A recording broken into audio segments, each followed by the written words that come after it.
नमस्कार दोस्तों, स्वागत है आपका यूपी जनता रिपोर्ट के आज के इस खास बुलेटिन में।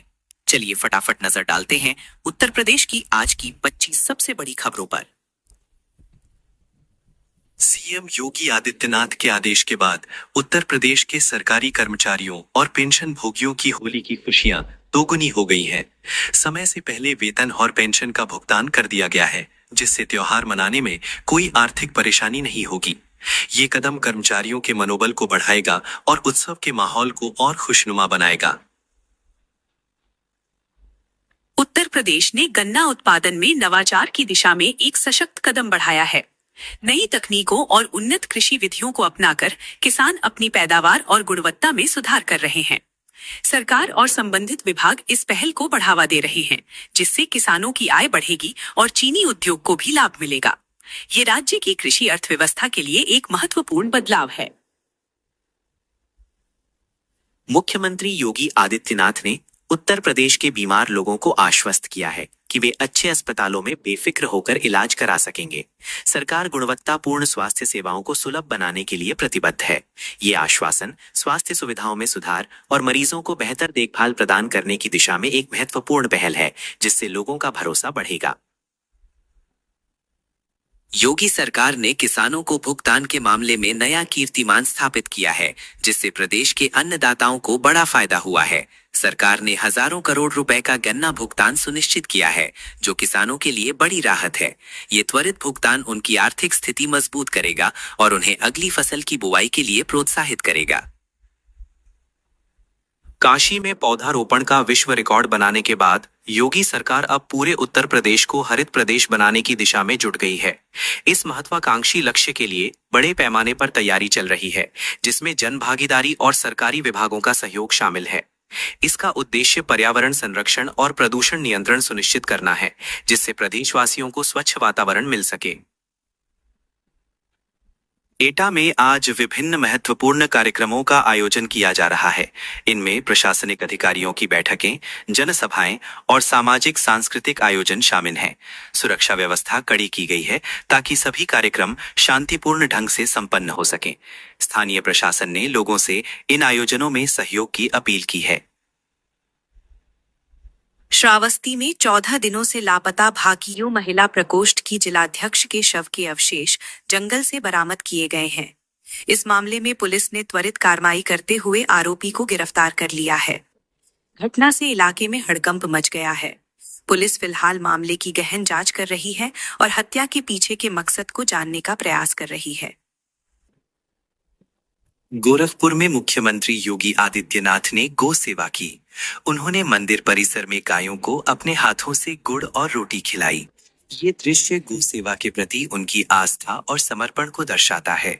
मुख्यमंत्री अक्सर अपने गोरखपुर दौरे पर इस परंपरा का निर्वहन करते हैं, जो सनातन संस्कृति में गौ माता के महत्व को उजागर करता है। लखनऊ में बेटे को जन्म देने के बाद एक प्रसूता की मौत हो गई, जिसके बाद परिजनों ने अस्पताल में जमकर हंगामा किया।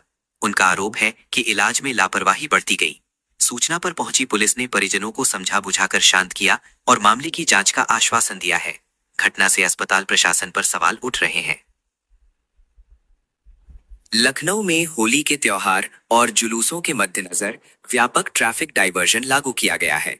शहर के कई मार्गों पर आवाजाही प्रतिबंधित या परिवर्तित रहेगी। नागरिकों से अपील की गई है कि वे घर से निकलने से पहले यातायात पुलिस द्वारा जारी पूरा प्लान अवश्य देख लें, ताकि उन्हें किसी असुविधा का सामना न करना पड़े। उत्तर प्रदेश में बिजली व्यवस्था के बेपटरी होने की आशंका जताई गई है। राज्य विद्युत उपभोक्ता परिषद ने इस संबंध में मुख्यमंत्री योगी आदित्यनाथ को एक पत्र लिखा है। पत्र में कहा गया है कि यदि समय रहते उचित कदम नहीं उठाए गए तो प्रदेश में बिजली संकट गहरा सकता है, जिससे उपभोक्ताओं को भारी परेशानी का सामना करना पड़ेगा। लखनऊ के एक होटल में थूक कर रोटी बनाने का एक चौंकाने वाला वीडियो सामने आया है। वीडियो वायरल होने के बाद पुलिस ने त्वरित कार्रवाई करते हुए रोटी बनाने वाले कारीगर को गिरफ्तार कर लिया है। इस घटना से खाद्य सुरक्षा और स्वच्छता को लेकर गंभीर सवाल खड़े हो गए हैं। प्रशासन ने मामले की गहन जांच के आदेश दिए हैं। योगी सरकार आरक्षण के मुद्दे पर विपक्ष को कोई मौका नहीं देना चाहती है।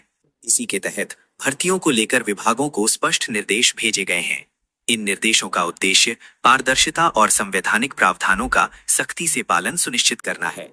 सरकार का ये कदम भविष्य में किसी भी विवाद से बचने और निष्पक्ष भर्तियां सुनिश्चित करने की दिशा में महत्वपूर्ण माना जा रहा है।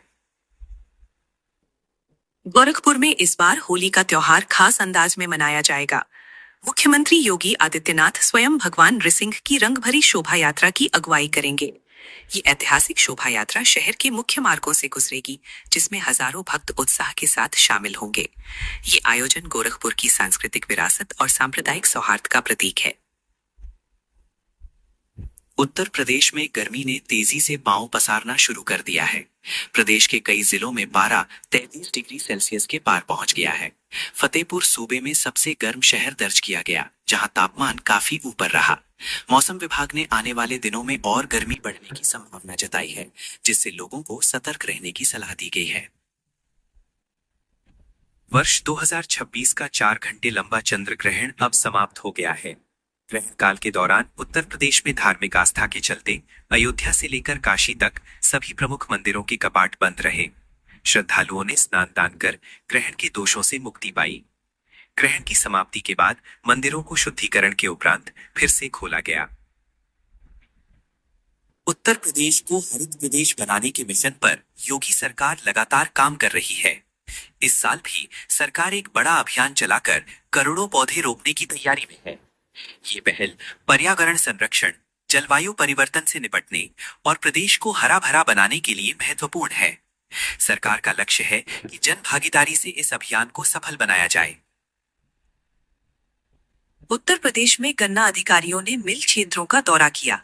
इस दौरान उन्होंने किसानों से संवाद स्थापित किया और उन्हें आधुनिक गन्ना खेती की नवीनतम तकनीकों और विधियों के बारे में विस्तृत जानकारी दी। इसका उद्देश्य गन्ना उत्पादन बढ़ाना, फसल की गुणवत्ता में सुधार करना और किसानों की आय में वृद्धि करना है। एक चौंकाने वाली घटना में प्रेम त्रिकोण के चलते एक देवर ने भाभी के सीने में चाकू घोंप दिया। घटना को अंजाम देने के बाद वो फरार हो गया, जिसका शव बाद में थाने के पास एक पेड़ से लटका मिला। पुलिस जांच में सामने आया है कि इस लव ट्रायंगल में आरोपी ने अहमदाबाद से झांसी तक पीछा किया था। मामले की गहन जांच जारी है।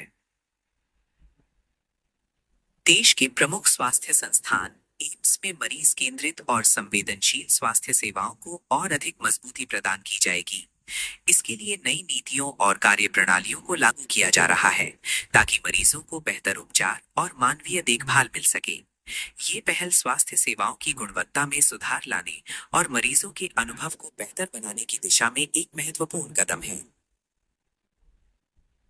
गोरखपुर प्रशासन ने होली के त्योहार पर लोगों से अपने स्वास्थ्य का विशेष ख्याल रखने की अपील की है। रंग और गुझिया के स्वाद के चक्कर में स्वास्थ्य को नजरअंदाज ना करें।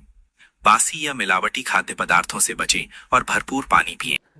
ये सलाह दी गई है कि त्योहार का आनंद लेते हुए अपनी सेहत को प्राथमिकता दें, ताकि बाद में कोई परेशानी ना हो। लखनऊ मेट्रो ने कल होली के दिन अपने संचालन के समय में बदलाव की घोषणा की है। यात्रियों से अनुरोध किया गया है कि वे यात्रा करने से पहले मेट्रो के नए समय सारिणी की जांच कर लें।